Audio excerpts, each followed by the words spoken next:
اور انہوں نے پرووک کر دی ہے. ایران کے پاس بھی اس کے علاوہ کوئی آپشن نہیں رہتا تھا. ایران نے ریٹیلیٹ کیا ہے, لیکن اس سے پہلے وہ ریزسٹنس پہ کام کر رہے تھے. تو اب ریزسٹنس والا پوائنٹ ختم ہو گیا, ریٹیلیشن والے پوائنٹ پہ آ چکے ہیں, اور اس کے بعد اب اسرائیل جو ہے وہ اس کو گراؤنڈز کے طور پہ یوز کرتے ہوئے مزید ایسکلیٹ کرے گا ان چیزوں کو. Ma'am this is also part of resistance in the region.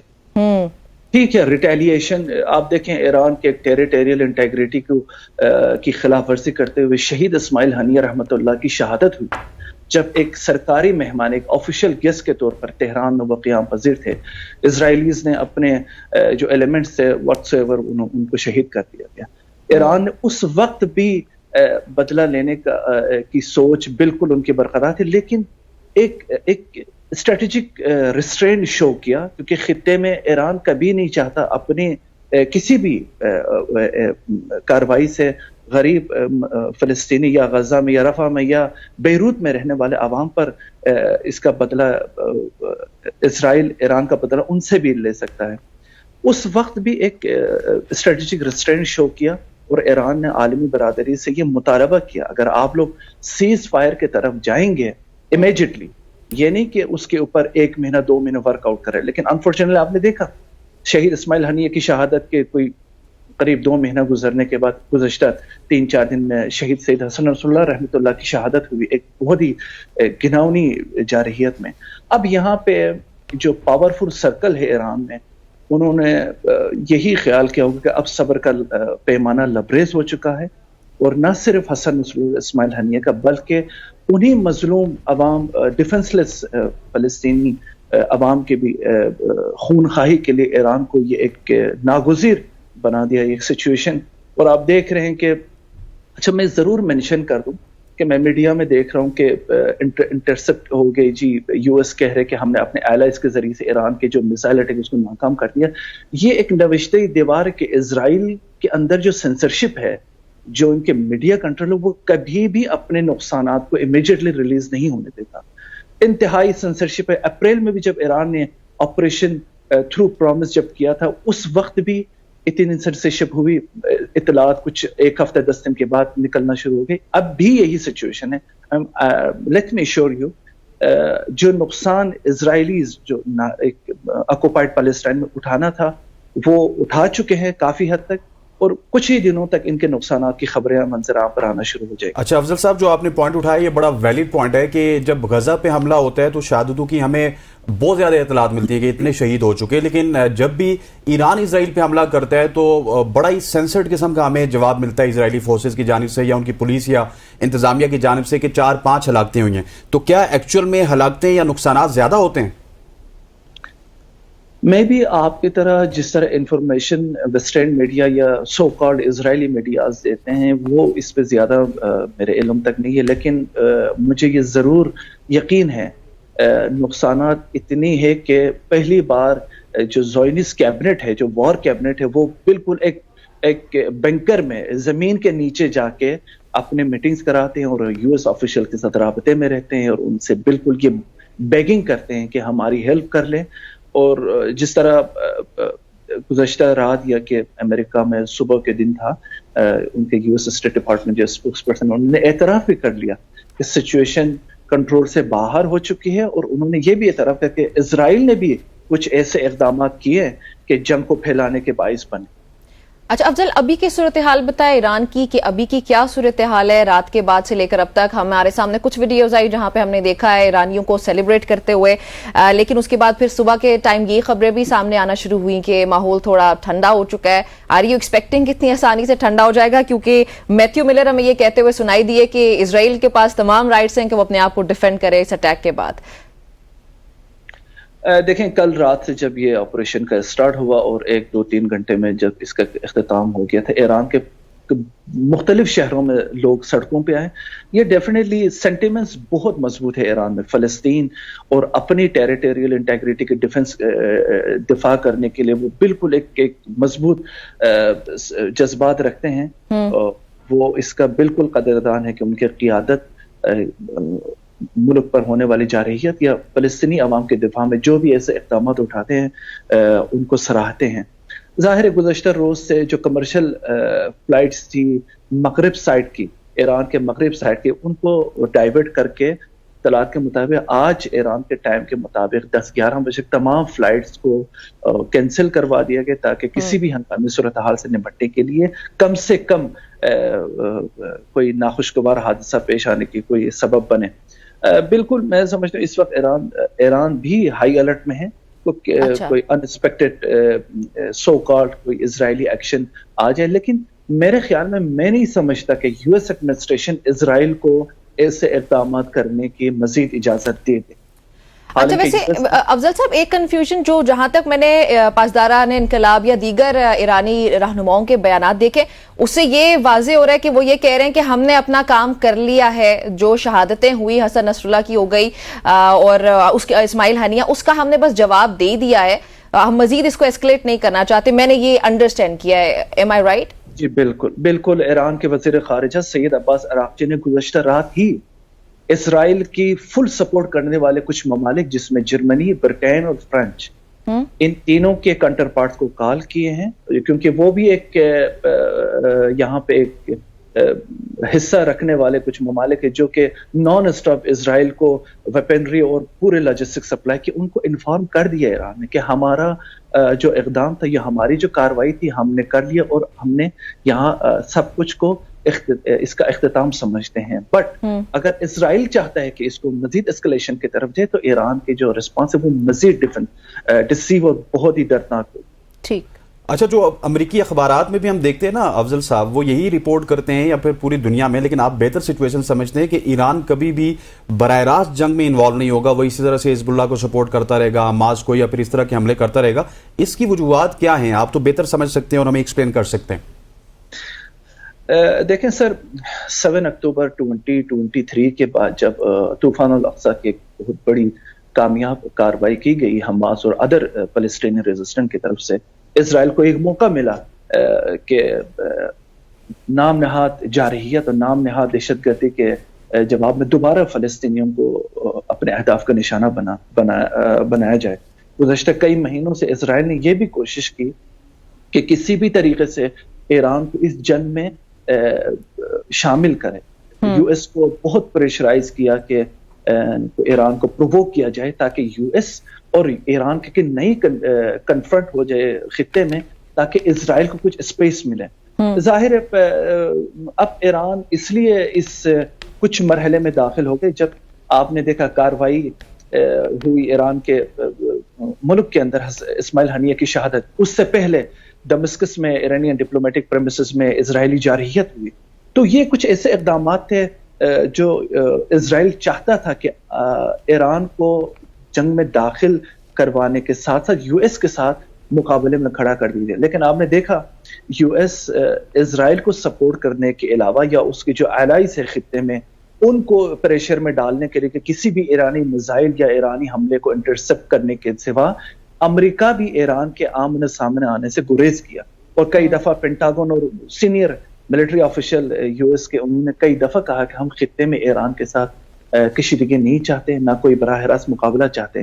لیکن ظاہر بات ہے اسرائیل اپنے اہداف کو حاصل کرنے کے لیے وہ چاہتا تو ضرور ہے ایران اور امریکہ کو خطے میں آمنے سامنے کھڑا کرتے.